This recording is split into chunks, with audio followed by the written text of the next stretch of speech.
Welcome to ModCast, a Civilization podcast focused on game modding.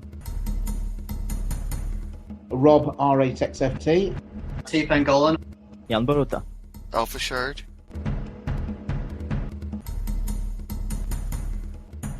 What we'll be doing today is we're going to be unleashing that whole bloody proverbial can of worms that is paid mods.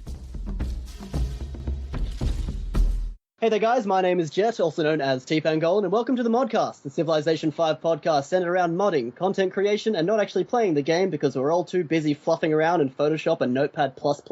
Just for some fair warning, this podcast will be available to download for $2.99, a bargain if you ask me. However, keep in mind that 75% of the profits will go on to fuel the fires in the bottomless pits of our empty, soulless hearts. 25% of the profits will actually go towards the restoration of our dignity. Anyway, joining me on the panel today is Rob, R8XFT.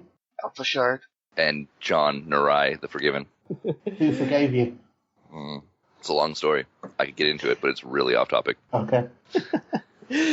Now, as you may have guessed, today we'll be talking about the recent news wherein Steam has announced and implemented their plans for paid mods. And boy, if that isn't a bloody can of worms. For the most part, we'll be discussing the implications and the dilemmas that such a model presents, especially in relation to Civilization 5. But before we continue, today on the ModCast, we have my Canadian partner in crime, and by partner, I probably mean a 75 to 25% split.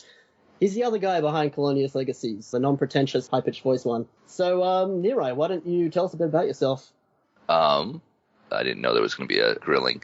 I'm about to turn 30 years old. I just changed from being a professional construction guy in the dead-end drywall field into becoming a computer programmer, working for a small Canadian software company. Most of the interest that I have in Civ comes from the fact that I love video games. I love game design in general, and I've been modding, I think, since I was 10 years old. Various different games, tinkering around in the back. I would say that Civilization 5 probably has the best support for mods I've seen ever. And that's a very rare sentiment. You'll never hear that again from anybody, ever. If I compare it to, say, Command & Conquer Red Alert 2... Oh, absolutely, yeah. There's no comparison. I think we're a little bit spoiled because when I say has the best mod support for games ever, I mean specifically for games that are not designed from the ground up to be a modding game, like Gary's Mod or Minecraft, where people came in and said, okay, what do we want to do? We want to build something that people can build mods for. I don't think that for Firaxis it was an afterthought, especially because I've listened to Kale's ModCast. Talked about how during the development of Civilization 5 there was some very strong movers and shakers. I really appreciate having the Steam Workshop set up for distribution, keeping mods updated. I think that's really excellent. Without Steam Workshop, because Civilization 5 is the first game that I've ever distributed mods on, I don't think I would have bothered to attempt to get any sort of popular support for any of my mods.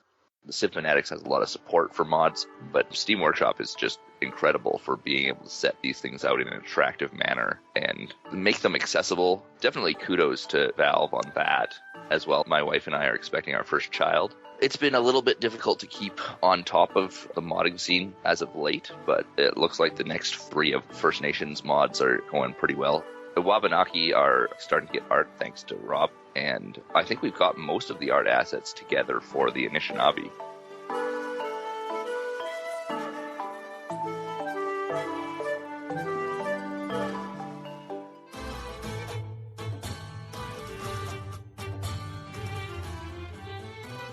Since we've been talking about some of the First Nations mods, what sort of inspired you to go down the path of creating First Nations such as the Cree, and what sort of decided what sort of civilizations or what cultures of the First Nations that you wanted to work on first? The term First Nation actually comes from the Boo-Hiss, Canadian, and the people that were here before treaties.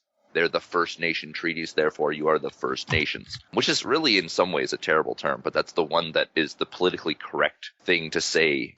Really the greatest motivator, I think, for the First Nations mods, or at least the way that we put them out, is Luigi. He had this thing going when I first started doing mods in Civilization where he was working his way up from the south in South America, doing all of the nations in South America, Argentina, Chile, Grand Colombia. But as he would move down the map, if he ran into a nation that did not exist on political maps today but was a major power sometime in history, he would stop and make that civilization as well. And when I first started Civilization modding with T-Pang and even on my own stuff, I was looking at it from this perspective of saying, where can I go on the map? And I got a copy of Hamasubi's World According to Civ Modding map, and I looked at that and saw that there were all these areas where people were working. JFD was really big in Europe. There were a number of people in Asia working. North America was a big open space in terms of coverage. So I figured, hey, why don't I start in Northern America and move my way down towards Liuji and sort of meet in the middle.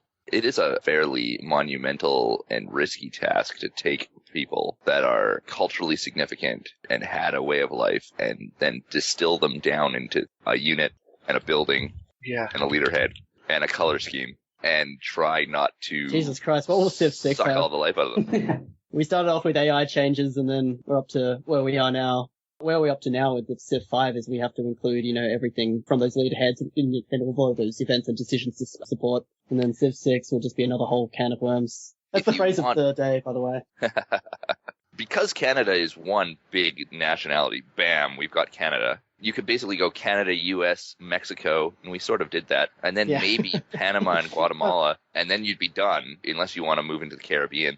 But what I ended up actually doing was taking Canada and building kind of a map of Canada and saying, what are the major people here that were here before, Liuji style, before I move on to America? So sort of in my game plan, if you will, it was to do Canada, and then do pre-American America. Yeah. And then move south to Mexico. And then eventually, by that time, I would have assumed that Liuji had finished South America and was taking on the Caribbean, which he has been doing. Interesting that you noted that we started off doing the post-colonial nations first. And I noticed that when we were doing Canada and when we were doing Australia, there was a lot of comments saying that how dare you make Canada or how dare you make America when, they have a short history. There's nothing to be proud about. They're that sort of people. We didn't really allude to anything that was pre-Canadian or pre-Australian. But essentially, that's what we kind of decided to do. We decided to focus on Canada and then we wanted to go back in time. Just give kind of the best of both worlds as opposed to Canada. We try to keep it French Canadian, British Canadian, essentially give the First Nations the representation. You hear a lot about Native Americans, but the limelight isn't really focused too squarely on the First Nation civs. Like, not many people have heard of the Dene, but now you have up to the point where if I'm looking at the Dene Steam page at the moment, 31,000 people have Steamed and, over 12,000 people are actively playing it. And you can pretty much guarantee that a lot of these people didn't know that the Dene sort of existed before. I'm very surprised that nobody's put together a Native American mod for Civ 5 with all the civs that's available now. As in like a mod compilation? Well, it seems to be something that lacks in Civ 5 in terms of modding. I mean, certainly in the previous mods, scenarios were quite a big thing. And, in those particular versions, you'd love someone to come along and make all the different First Nations. The problem with doing, say, 6 to 8 mods of First Nation people in Canada is that if we were just doing one, there would be a lot of leeway to confuse people how they dressed or what they did, because you could say, well, we're covering a large area, but when you're doing the Wabanaki and you're doing the Anishinaabe and they're next door neighbors and different cultural groups, you have to be a little careful about whether you can give Anishinaabe or even worse, say, Eastern people like the Dene, give the Dene's clothing to the Wabanaki, and people will start pointing out this is confusing. A lot of the times, for example, the Dene and the Cree, they were right next to each other and they were at odds. And, the Cree and the Blackfoot, they were at odds. And the Blackfoot and the Sioux, they were at odds. And, same thing with the Anishinaabe and the Wabanaki.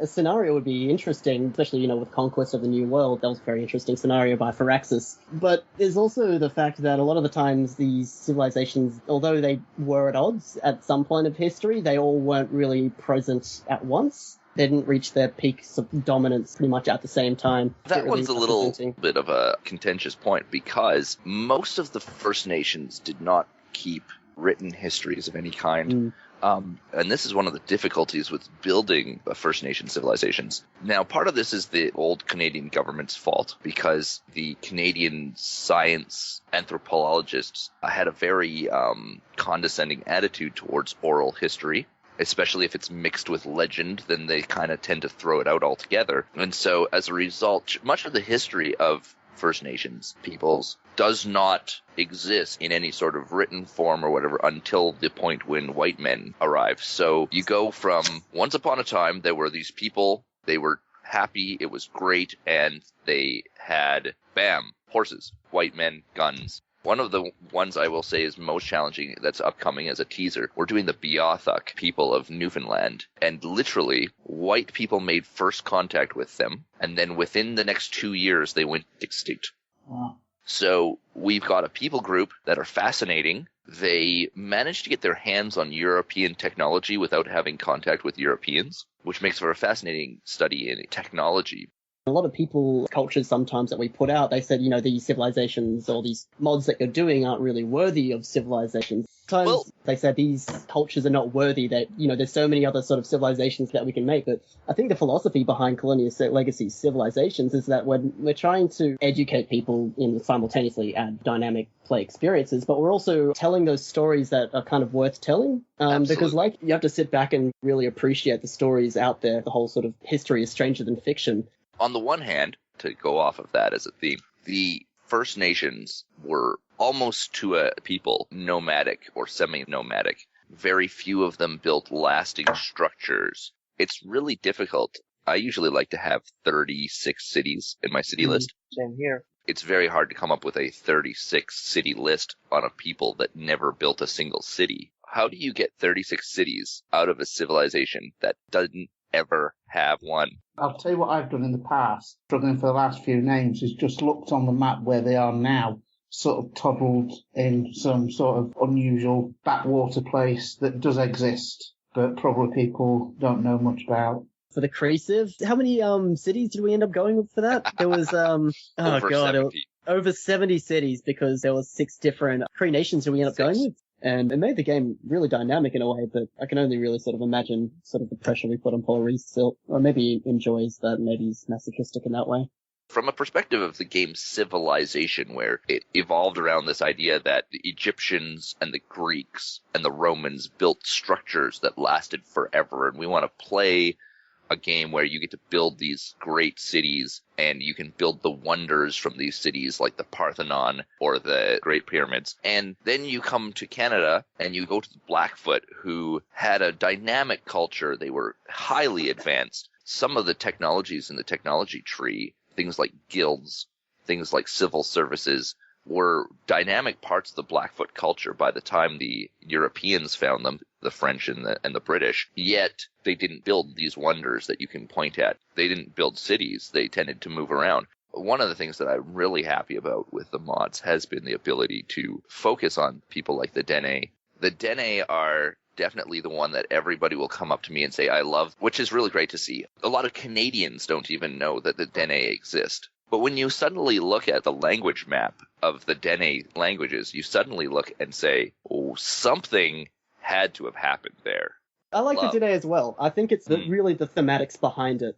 There's a very sort of musical theme behind it, and when a civ has thematics and you can get really immersed in what it does, that's what I'm really proud of with that civilization. A lot of modders don't really realize the impact that the musical score can have on the game. For example, when I go play as Mexico, I hear the Mexican theme, and that just pumps me up like, man, I'm going to play the entire game as Mexico. This is great. This sounds great. Music has always been a challenge. I think we nailed it with the Dene. When I started out building this First Nations mods, I kind of took Canada as a map and said, okay, I want somebody over here, and I want somebody over here. Let's get some Eastern people from the Maritimes. Let's get some people from around the Great Lakes. Let's go into northern Quebec, the area between Ontario and Alberta, which is where I'm from. The city that I live in, which is Edmonton in Alberta, is actually on the divide between the Cree land and the Blackfoot land. When we posted the Blackfoot leader, some people thought they were quite offended by his clothing choices.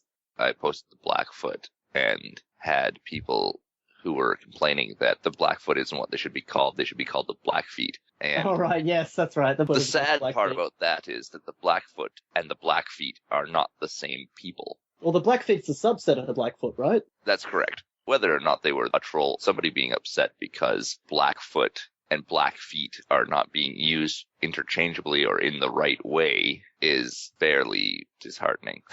Yeah. Because you would hope, I would hope at least, that if you were a member of either the Blackfoot or the Blackfeet, you would know the difference. Right. if you remember the Blackfoot or the Blackfeet, would you want a Civ mod of your tribe in there, a bit like the Pueblo? That's That's another can of worms that we probably haven't approached. I don't know.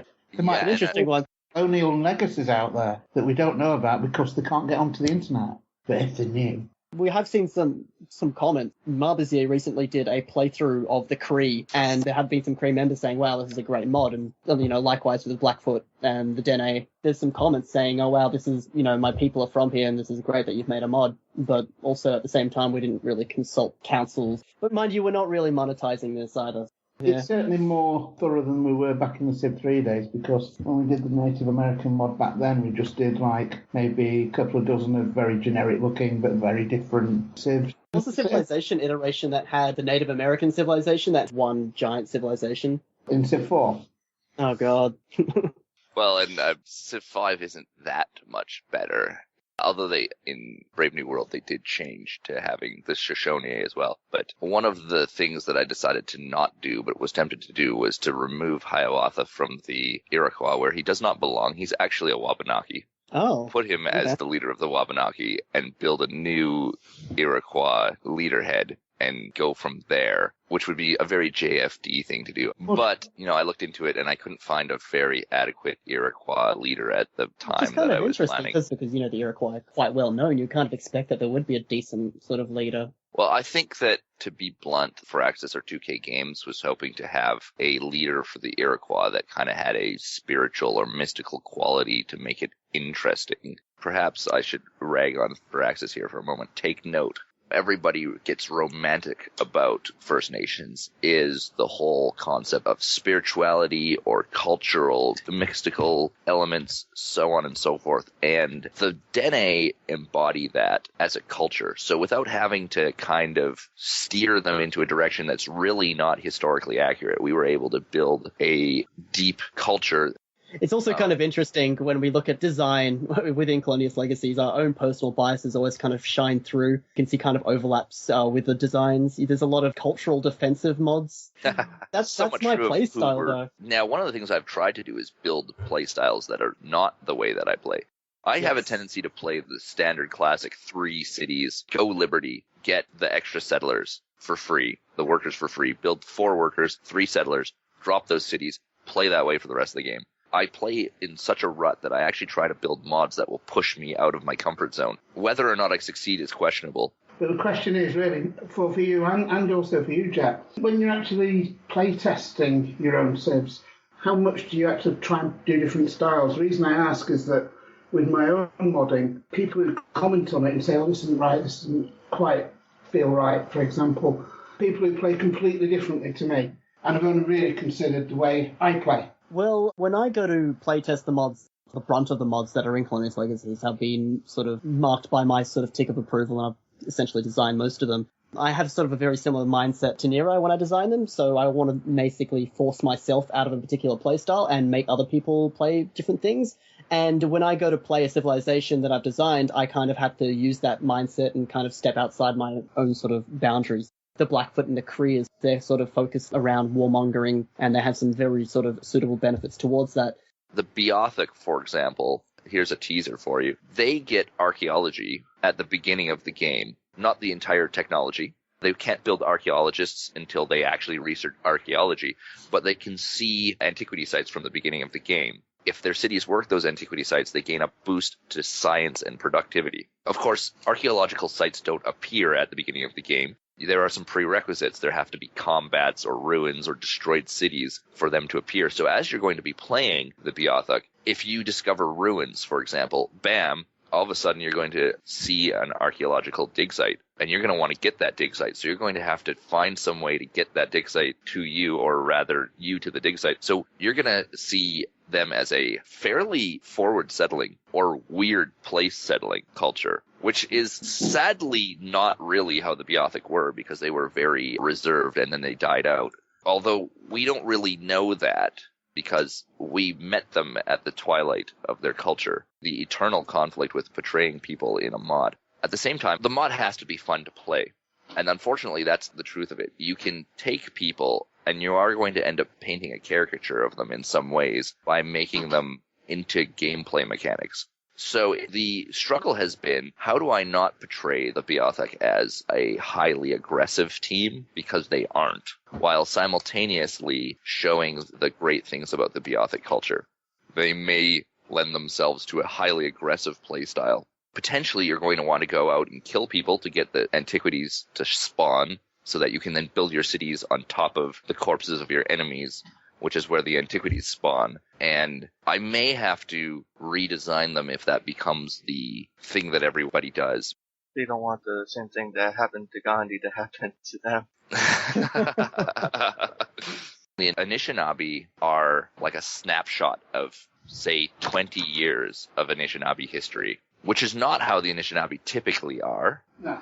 And so it's going to be interesting to see how that's received, but they're also an incredibly hostile and aggressive civilization. To just kind of give you a sneak peek behind the scenes, their unique ability allows them to remove the defenses of any city that they are fighting against during the first, on standard difficulty, 10 turns of any war. And specifically, in addition to that, their Midiu, which is a religious missionary inquisitor-style unit, it replaces the Inquisitor because those are more expensive, has the ability to turn neutral city-states to go to war against enemies that you're at war with. I like it. So, if you combine those two abilities, you can actually sit back in your own city and cause other people to go to war with your opponents and then take down those opponent defenses while your troops are sitting at home defending your lands. Your allies or the city-states that you've coerced into battle with you can mop the floor with your opponents while you don't actually that was the mindset that we had going into designing the Anishinaabe. We wanted to implement proxy wars, because proxy wars are the most fun thing ever. That's something we definitely wanted to recreate. Yeah. Now, city-states are not all that great at fighting, I've found. Well, you have to, donate a lot of units to them, but proxy wars are definitely fun. Yes, you're going to have to actually keep sending the Midiu to the city-states to keep them infuriated, which is maybe more micromanaging that players want to do. But in general, I actually think it's not bad, because then you actually have to spend a lot of faith to keep all the city-states fighting for you. Alternatively, of course, you can just ally with them by spending lots of gold and lots of time making them happy, and that'll work. It's something to spend faith on, though, isn't it? Yeah. I suppose while I'm teasing everybody, I should mention the Wabanaki. I've tried to build a civilization that doesn't really care about borders. They'll be able to go over the map, capturing luxury resources all over the place. Belgium do that, don't they? They do that, and when I found out, I thought, oh, maybe I should redesign the Wabanaki, and it's possible that it still happens. Many of the civilizations that we do are group civilizations. Instead of picking, say, a specific tribe, the Blackfoot are actually the Blackfoot Confederacy. Yes. About 20 major tribes, and who knows how many minor tribes. The Cree have countless tribes. The Anishinaabe that we're doing, 3 major large tribes. The Ojibwa, the Algonquin, the Ottawa, and then there's the Potawatomi. The Wabanaki are also a large group. Even if I were even just to focus on all the major tribes of Canada, I'd have probably 100 mods to write, and that's not going to happen, sadly. So that means that, unfortunately, I have to gloss over a number of groups that are really worth taking a look at some point. You can have essentially a choose-your-own-adventure. You can draw the dots between 2 mods. You can basically connect every single mod and every single Firaxis civilization towards each other due to the relationship that they've had with each other. I think one of the areas that we're woefully underrepresented in, I think that we can plunge a good year into Native America.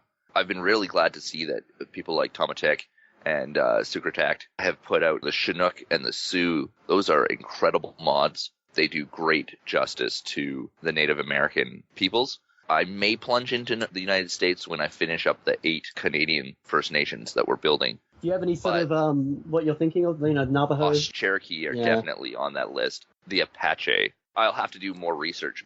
For me, specifically, Civilization 5 modding and the First Nations, I am whiter than white bread. This has all been about almost a journey of myself of overcoming racial hang-ups, racial hatreds, if you will. I've never really been full of racial hate per se, but my upbringing has kind of had a racial disdain for First Nations. And so going through these mods and researching and finding out how fascinating and amazing these groups are, it's a thing that's near to me. And motivating people to help people that are unlike themselves, I think, is a fundamentally good thing.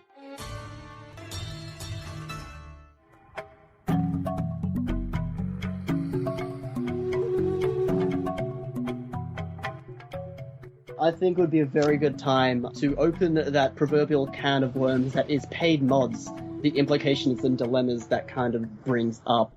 But I think what we should do first is kind of compare the different beasts that Civilization 5 and the Elder Scrolls 5. EA Games has had paid mods for Sims, but there is a point about quality of pay somebody to do something, they will possibly work harder at it, make better quality, and I think that was the basic idea behind this. Somebody's doing this for a living rather than just a hobby. Maybe they'll do more and get more detailed on it. Like with a lot of things, especially, political ideologies, the concept is really good on paper, but the execution is not the best thing in the world. Right. It's one of those things where you look at, let's incentivize modders to create quality stuff, and we're going to incentivize them with the revenue. I think it's something we should look at, though. Yeah. Do we see a model such as this working in Civilization 5? And we've mentioned this before in other podcasts and the other modcasts, that comparative to the amount of players, the amount of modders to the amount of modded consumers is really low in Civilization 5. There are not many Civilization 5 modders out there at all. They're probably, in terms of those people who mod custom civilizations, we're the largest group. Other than that, there's really not that many Civilization 5 modders. I think as well, a lot of our Civ mods, you're seeing a lot of people working on each other's mods. We put a mod out. It's not, I made a mod. It's the 7 of us got together and built a mod. And if you look at the Inuit, that's a mod in which, over 15 to 20 different people contributed to it. Or even if you look at the music in that, because the music isn't ours. You imagine how many people contributed to that music. So, you're having dozens and dozens of people contributing to one particular project. And so I can just not see this model working in Civilization 5 whatsoever. You can't monetize Civ 5 mods because it just contains contributions from just so many different people. If you imagine my project, Anno Exactly. that's a case in point, isn't it? Because essentially in Anno Domini, I've done all the Anno Domini work, but I've taken working contributions from so many different people. Would somebody like Jan, who's done loads of leader heads for me, he be contributed the same as some guy who did one icon? Jan definitely wanted to talk about this, and I think this definitely can be an ongoing conversation. JFD does monetize his mods through donations. Now, whether or not he ever actually gets donations is another question altogether. Well, I can answer that question. He said that he has had only 2 donations in the year that he's had his PayPal donation links up. It's a very nice sentiment that he sees all the time, where people say, oh, I would totally donate to these modders, and then JFD kind of comes in and says, well, you'd say that, but I've only received 2 donations in the past 2 years, and, it's a very justifiable statement to make, because the quality of his civilizations are just... Oh, he is intimidatingly powerful in civilization quality. And, the unfortunate thing is, if save Colonius Legacies, or we decided to monetize, because we have that foothold within the community, we would probably receive donations at a higher rate of when we don't necessarily deserve them over the people that really do. So that's one of my sort of apprehensions as to why I would never want to monetize any of the mods that we create. I've got a fun set of perspectives. To drag this kicking and screaming back into the First Nations discussion for a moment, Canada has an obsession with First Nations culture and promoting that through tax dollars. And one of the things that I could have done very early on and considered doing, but quickly discarded, is I can actually get federal tax money grants for the promotion of Canadian culture and the promotion of Canadian First Nations cultures. I have no idea how much. I know it's happened before. Rob was saying back in Civilization 3 this happened. And I chose not to because I didn't want to have to go through the whole ruckus, if you will, of having the government sort of looking over my shoulder when I'm building these mods. Prices, let's say I decided that building a Civilization mod should net me approximately $200. It's mostly pocket change, but, it would allow me to sort of capitalize on the time that I've lost to build the mod, because I probably put about 100 hours into every mod, maybe. Now, to do that, let's say that I decide that a mod should average 20,000 downloads. Let's say I levy a penny for every download. If that happens, then I'll get it $200. But then all of a sudden, what about T-Pang? What about our artists? What I do, coding and design work, is less of a thing, I would say, than art. Say I decide that we give T-Pang a cent, we give me a cent, we give Jan 5 cents, we give all the other contributors a cent, and suddenly we're looking at, 15 cents behind the scenes. But then that's an additional 60 cents for Firaxis, and it begins to just spiral out of control. If I was going to monetize mods, I believe I would probably actually want to do it voluntarily in some sort of like a Patreon system. Absolutely, yeah. And that's something that I think we should definitely discuss as a community. If a paid scheme comes this way, you can expect a lot of people monetizing their mods. It's going to be a bandwagon, and a lot of these mods are probably going to take already existing mods, prove on them a tiny bit, and then monetize them. And then it goes into a whole sort of theft of ideas. The best thing I think we can do as a community is if we all simultaneously set up sort of Patreon sort of style accounts, that could be a definite sort of counter. Because I was reading that everybody who put a donate button on their Steam Workshop page was getting censored and getting deleted. What you could do is something very much like, have you come across a game called Naught AD at all? Which is a community Oh, right, game. yes. Now, with that, I came across that recently, and it was very nice. Obviously, I'm interested in that era, but they basically have a terms and conditions which says, look, you're welcome to download this. This is absolutely free, and you're welcome to change it any way you want and, put it back on. However, download from here, you download it for free, but then you give it away for free. You don't make any money on it, and that's the terms and conditions of having this mod. W. Howard does the exact same thing on his Big Mix Mods website, but I don't know. When it comes to paid mods, I just actually don't think that it could work. There are so many different, even legal sort of things. It's a terrible idea.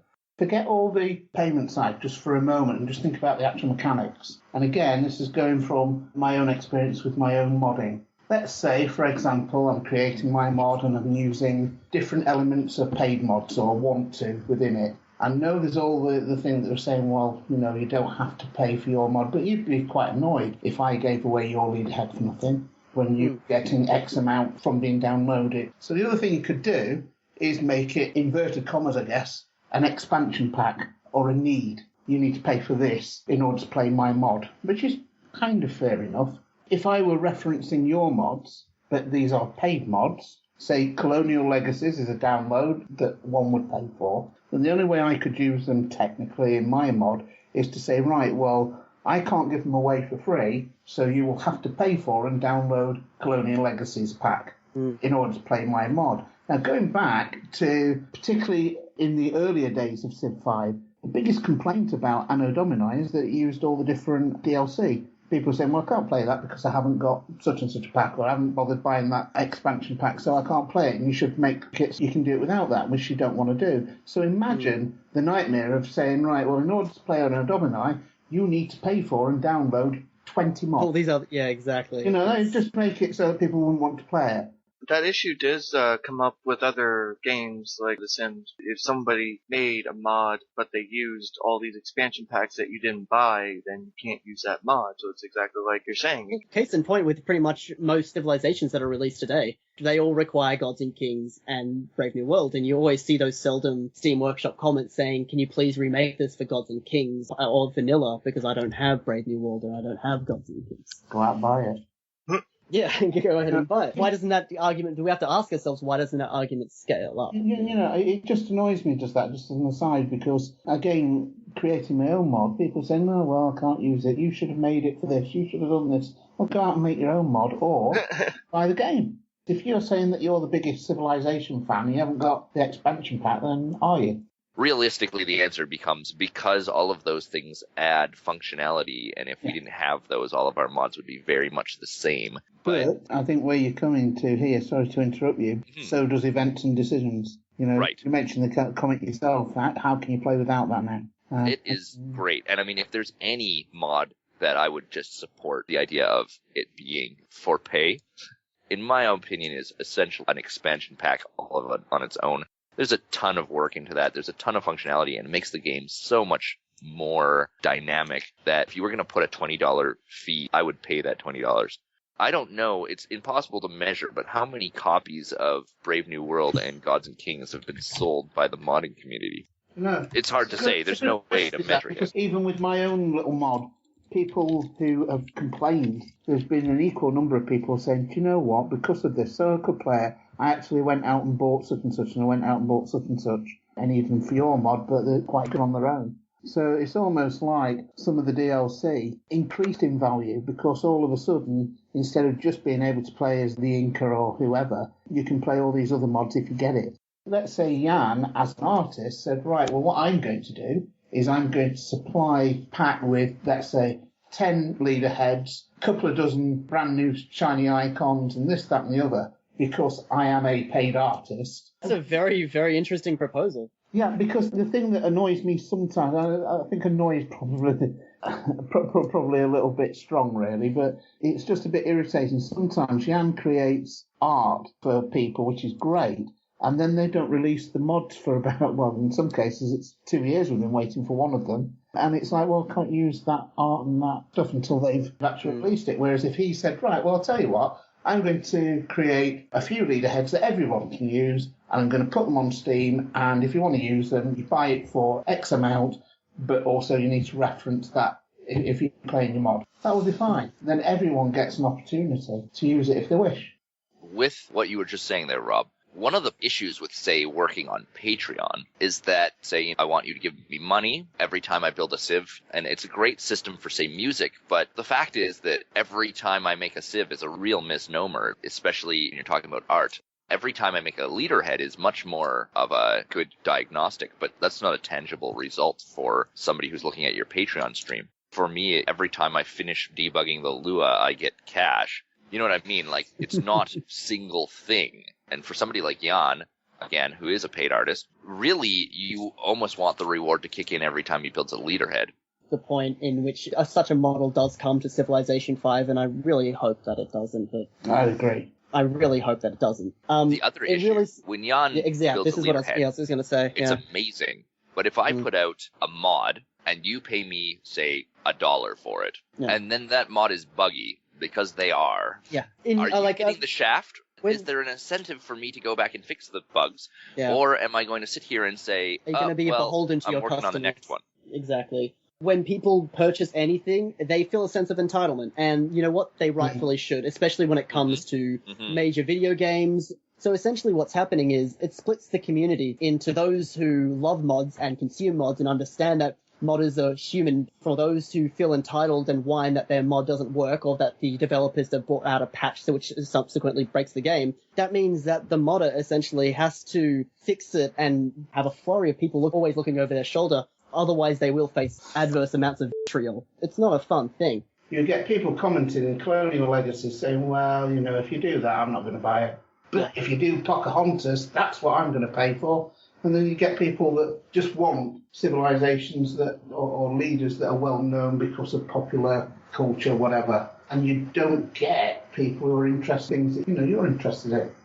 I think that was like the hallmark of what we decided to do with Colonialist Legacies. We started doing Australia and Canada because that was a kind of our foot in the door thing. And then we decided to go through to do stuff like the Philippines, the Boers, the Dene, the Blackfoot, because we had that soapbox where we could, you know, educate people and sort of introduce people to new creeds and cultures and give them stories worth telling.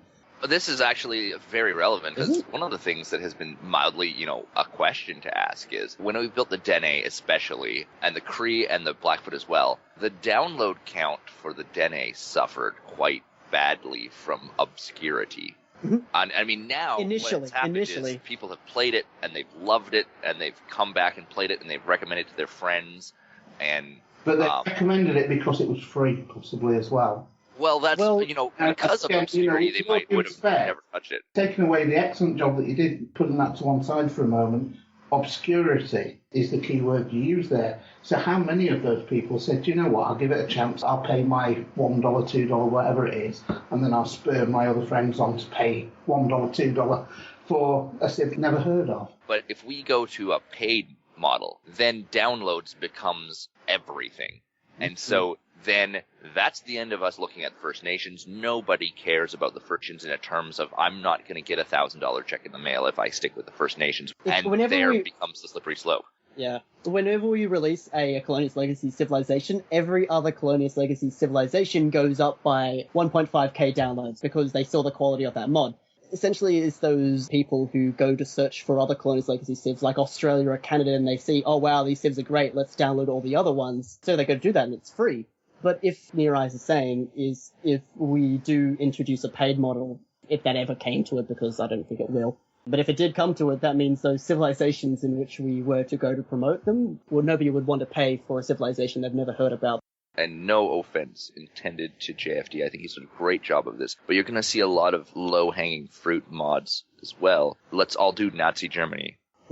And again, I'm not attempting to be insulting. I think that JFD's Nazi Germany is one of the best Nazi Germanys because it doesn't just go, ha ha ha, we're evil. It focuses on science. It focuses on the actual elements of Nazi Germany as a cultural force, as opposed to just being they're evil, but that's how you're going to get paid. So when we talk about low-hanging fruit, is a lot of the pool actually taking code and then re-releasing it as their own. Like what we do with Last Sword? Exactly. But we don't monetize. The thing is, we don't monetize our mods, or what Rob does with Anno Domini and with pretty much everybody else. So that's the beauty of modding. Our mods are so interconnected. We all love each other a long time. We all get together and we reproduce these Frankenstein creations from hundreds of different people. I don't know. It's an interesting one. And especially if you look at theft of code and re-releasing it as your own, it draws some startling parallels to, say, movie piracy. Well, and let's talk about this for a second, because one of the things that has made Colonialist Legacies possible is what, under a monetization scheme, is what you call theft of code, but currently right now is called people getting together and learning. How much of my code came from Last Sword and Liuji? Originally, all of it. And one of the things that I've done, and I'm kind of sad that people haven't capitalized on it, was building the script to allow the Inuit to start on snowy terrain. I fully expect that if anyone builds a northern civilization that is an ice-based civilization, that they should go and use my code. It's already been done. Yeah, well, I mean, I even went during Christmas when the Santa Claus mod was out. I approached the guy that made the Santa Claus mod and said, hey, start in the North Pole. Like, seriously. Use my script. But if we're monetizing this, all of a sudden we start throwing around terms like theft of code, and I start saying, well, if you... I'm saying that with, heavy quotation marks around the theft. But I think it is a thing. It's definitely a thing, but Bouncy Misha, prolific anime civ modder, he came up with the point, and I'm not saying I necessarily agree or disagree with it, but it is definitely a point. If I give a jacket to someone for free, and then I sell it at a flea market for $5, should I be upset? And I was saying before that it has those parallels to movie piracy, because although it's not technically stealing, because you can't technically steal a movie. For example, if I'm going to illegally download a movie, I'm not actually stealing from them because I'm not actually taking anything away from the movie company. But the thing is, we like to justify the downloads and movie piracy because they're the big guys, they already make enough money, so illegal downloading, that's fine. But then we also look on the other side of it where we have independent movies that get popular torrent websites and they're struggling to pay their crew food because nobody's actually purchasing them. And that's a parallel that I find with mods, essentially. Do you kind of see where I'm getting at here? Yeah, the studios don't see it that way, that they make enough money. Well, what I'm trying to say is that people like to get angry at Valve and Bethesda for taking a huge thing of the pie. They can justify it, getting angry at them, because they already make enough money. But as soon as modders want to make money, a lot of people start to get angry at them as well, when it's not justifiable. There's another conflict that we haven't mentioned, I don't think. 2K believe that all mods are their property, essentially. So are Steam saying that all mods are their property? And technically, typically, legally, yeah, the mod is property of the game developer, which is typically exists because that way there is a legal loophole to allow this sort of thing to even exist. First of all, it prevents me from modding the game and then selling it as Colonialism, the game, right? Built by myself and T-Bang. That kind of a legal precedent is there for a reason and is probably a good thing. But what's interesting there then is I played a lot of World of Warcraft, and in World of Warcraft, selling game property for money is fraud. But At the same time, if Firaxis is going to sell, or Valve is going to sell mod components of a game owned by Firaxis for money, then what's the legal precedent there? It's a little bit of a convoluted one for sure. Maybe what we could do is just... do you remember the Second Life stuff that came out years ago? It's still there. You could buy a shop in Second Life and sell off all sorts of stuff, yeah. Furniture, which was essentially pixels. Certainly a couple of people made millions out of that. Mm-hmm. Well, and I mean, I don't think in any ways this is a threat to Civilization because... Are you talking about the game Civilization or to Yeah. Civilization? Oh, well, no, Civilization in general. No, I'm kidding. It's certainly, I don't see it as a major threat to Civilization, the game, because our community is rather strong. Our community is already strong and already competitive, and we can already... It's that competitiveness that essentially makes us aspire for greatness. But it's not really, from a modder's perspective, the community or the modern community that we're worried about. It's more the consumers that we're worried about. Particularly interested in Civ 5. Like, there's part of the community that's interested in Civ 3. So what happens when Civ 6 comes along and a whole new set of people start modding? That becomes back to a tabula rasa, blank slate, where anything could happen. And I mean, what happens when, God forbid, but when Civ 6 comes out and it's a free-to-play game where you pay for technology. Don't say nightmarish things like that. Don't say it 3 times in front of a mirror either. I'm not sure whether or not the statement in which he, said that it's not going to be a threat to Civilization 5. I mean, maybe not the game, because it's been out for about 5 years. People are still going to love the games and the mods that have already installed, but future iterations of Civilization are probably going to be affected by this. Well, and I'm going to actually go out on a limb here and make everyone hate me. In my opinion, the idea of modders being able to get money for making mods is a good thing. Nobody's disputing you there. As long as it doesn't result in abusive habits and it doesn't result in the customer getting shafted, the player getting shafted. I don't want to be fighting my end user. So to a large extent, I would actually say it's sort of a healthy thing, but I would like the sandbox where all of these kinks to get worked out to be somewhere far away. And it's something that I said before, like political ideologies, of certain political ideologies, the concept is great on paper. Who does not want to see a modder get incentivized for all the hard works and hundreds of hours that they've put into a game? Paying modders is a great idea on paper. The execution... Yes. YouTube does require you to have advertisements in order to get money. So will Civ 5 eventually have advertisements? And are we going to change the name of Colonialist Legacies to Coca-Cola Legacies? Yeah, I can just imagine that pop up in game. Meet hot female leaders on your continent. You're just trying to make me have nightmares, aren't you? Yes. You're like saying every portion. You won't believe this one simple trick to get archaeologists. Well, and this is the sort of the thing is, and who knows what the future is going to bring. But didn't Xbox games have some games that have advertisement in there? Like a basketball game will have posters of products and whatnot, or we saw that you bought this Civ. Well, why don't you go buy this Civ too so they could fight each other, See, that I wouldn't necessarily... I like, yeah. Download these 10 Civs, you won't believe Civ 4. Yeah, yeah, exactly. Yeah, download these 10 Civs, you won't believe what happened next. Yeah. The Beothic, you won't believe what happens to them. And the Civ you never thought would come to Civ 5. Blow your mind. Yeah. But the question is, if this thing does come for Civ 6, are Firaxis being told almost by 2K Games, there's some money to be made? Oh, yeah, and I mean, that so, comes in. Or by Valve. You set up Civ 6, so it's perfect for this new system on Steam, because we know that we can take some money from that. I don't know. By the way, I'll just retract it a little bit and just say I'm not saying that 2K Games are more monetaristic than anyone else, but what I am saying is that these corporation people will say, hang on a minute, we'll jump on this bus here and we will set up the game. We see money. Let's go. So that it would, I propose, if you want to implement this monetization scheme, the easiest and the best way and not piss off the entire community, do it exactly like a Humble Bundle slider.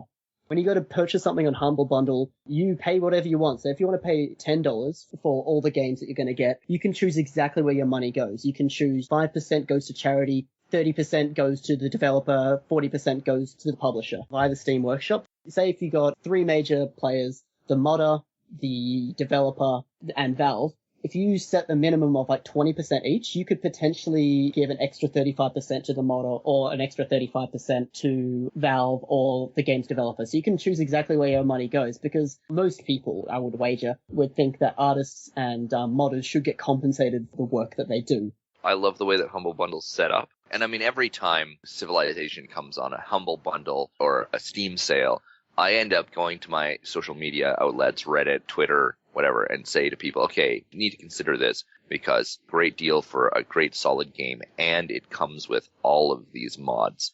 I don't know how much I've sold Firaxis's games for them, but I definitely consider that. This game is so much bigger than what it was when they first released it because of the modding community. Yeah. A Humble Bundle style thing is a great idea, especially because one of the things that it could allow me to do as well, if depending on how much this is affected, you could split it up and even say, depending on how many options you have, this goes to the artists, this goes to the developers, because the artists and the developers of mods in Civ are not really the same thing. One of the things that could be great in a Humble Bundle-esque system is if we were to say, okay, fund us, and a portion of this is going to go to the people that this is a civilization of, which could be incredibly good. They're still around. That's exactly what I was going to say as well. The Battle Royale, put very simply, is over on the Civilization subreddit. They chose, through a series of eliminations, 42 civilizations that will represent them on a large-scale battle on Gedemon's Yet Not Another Earth map pack, on the giant map. So, you have the Inuit fighting against the pirates, fighting against, Australia, fighting against Canada. It's great fun.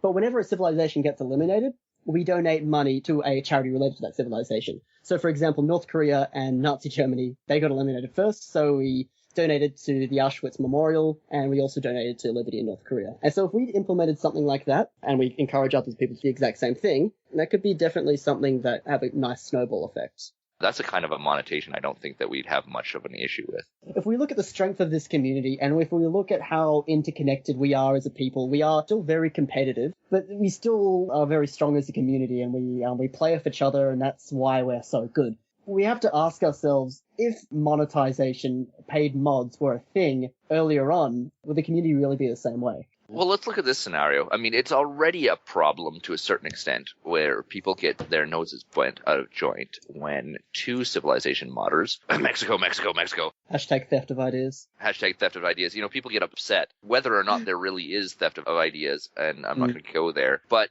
what happens then when we have, for paid mods, the Anangu are coming out, and more Civs is building the Anangu. We're building the Anangu. Somebody comes out of left field with the Anangu, and all of a sudden we have not only there's a race for the Anangu, very interesting. but some of these Civs, and I hate to pigeonhole a culture this way, there's something about this Civ is the only real way you're going to talk about the Civ. I don't think you can do a Beothic mod, for example, and not touch on Viking technology and the access to Viking technology.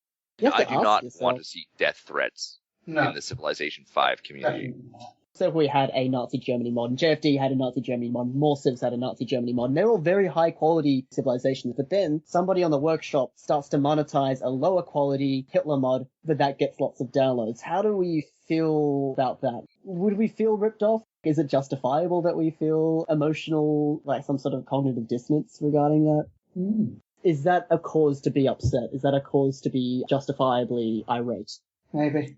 I don't know. I think what I can see happening with that is that... it's just like, I don't know how to react to that either. No, I don't. But imagine this then. Civ 6 comes out, and all of a sudden the art assets are stripped from Civ 5 because every leaderhead fills a complete screen. So it's going to be portable into Civ 6, no matter what size of leaderhead they do, because you've got now a complete screen. So even if it was just a portion of the screen, you could take the relevant portion, size it down, whatever. But if it was a full screen, no problem, because they're already full screen. So already, Civ 6 has a number of leaderheads that will be able to be instantly usable. If they then charge for that, because they'll have done everything else, do retrospectively, they owe people like Jan money. There's something that they've actually done, even though they did it for free for a different game.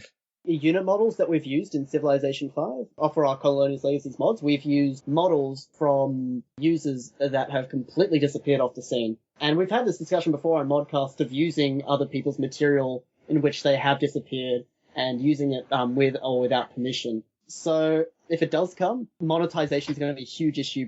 I don't know that the kind of modders that are going to be attracted by the concept of making $500 off of a Nazi Germany mod are necessarily going to see it the same way. I agree that we're a tight bunch, but at the same time, as soon as money comes into it, it can actually change people. People's money is a great it is. It's amazing. And I would love that it would stay the same like you, but I suspect that there might be one or two people that would actually change as a result of it. Especially if somebody made money out of somebody else's creation. That is a big thing. I can imagine, because a lot of the community is in solidarity, so if one major mod or if one even minor modder starts to monetize their mods, I would fear that a lot of other modders within the community would start to marginalize them and would start to have biases towards them and start to treat them in a different manner.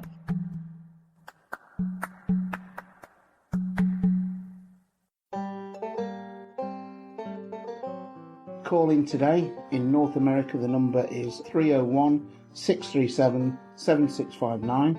That's 301-637-POLY. In Europe, 44121-288-7659. That's 44121-288-POLY. The only thing worse than being talked about is not being talked about. You can Skype us at the Polycast or email us at thepolycast@gmail.com.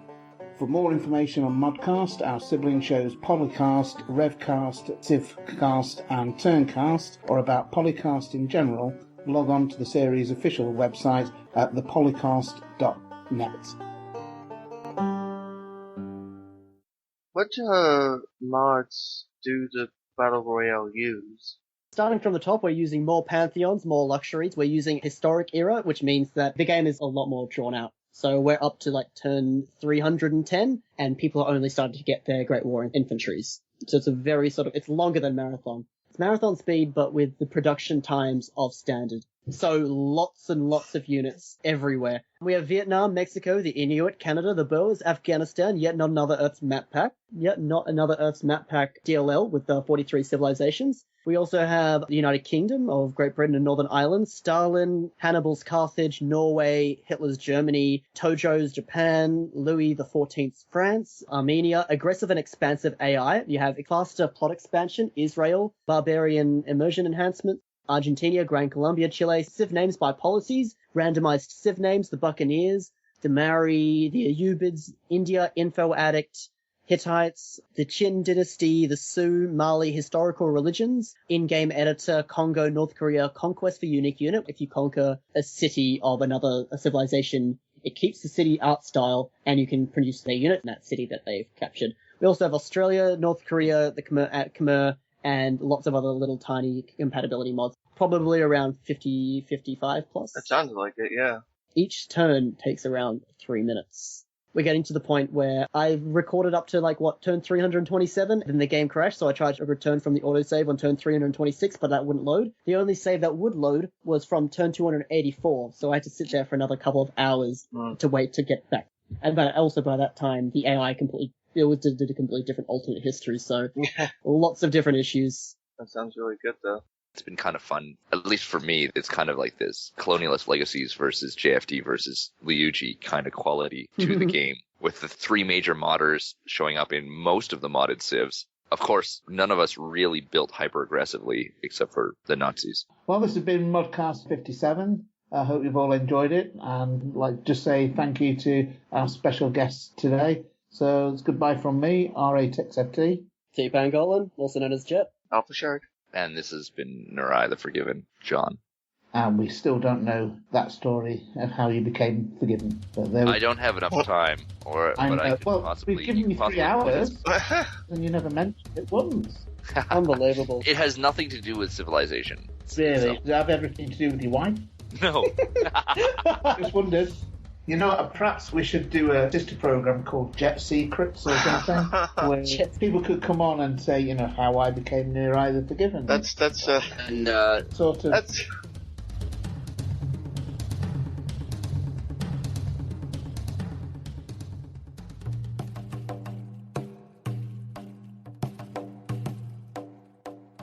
Yep, I'm just gonna mute my mic for a second. Don't want you to hear me eating my food. Well, it would have been the highlight of the ModCast. about 5 a.m. over here. Yeah, it is very early. I can tell by the tone of your voice. When we do eventually segue into the paid mods thing, do we have any solid talking points that we can really go over? Or should we just kind of ramble on I when think we things should ramble on, into it? because that's what we're best at. If we, I've thought about 4.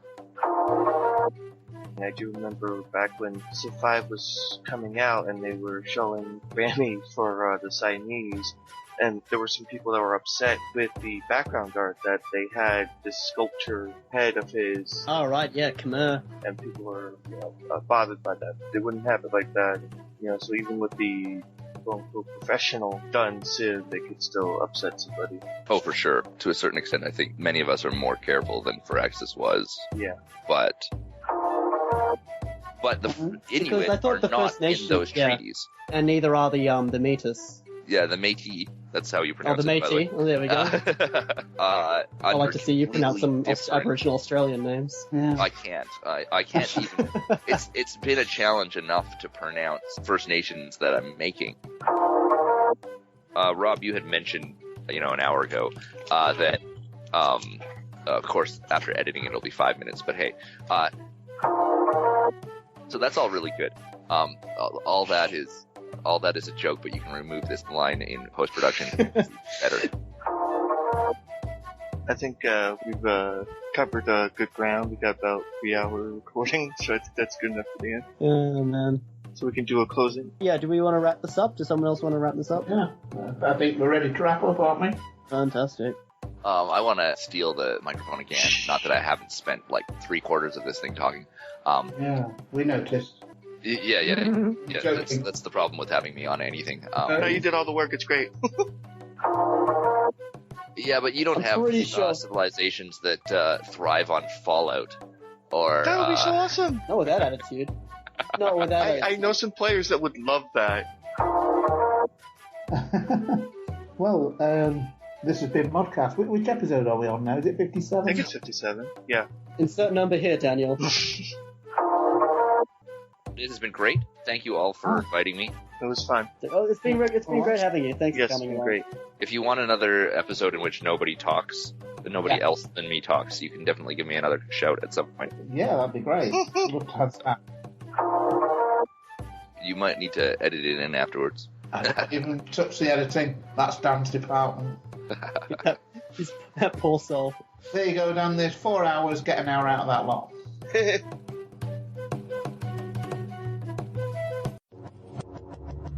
Record date. April 25th, 2015.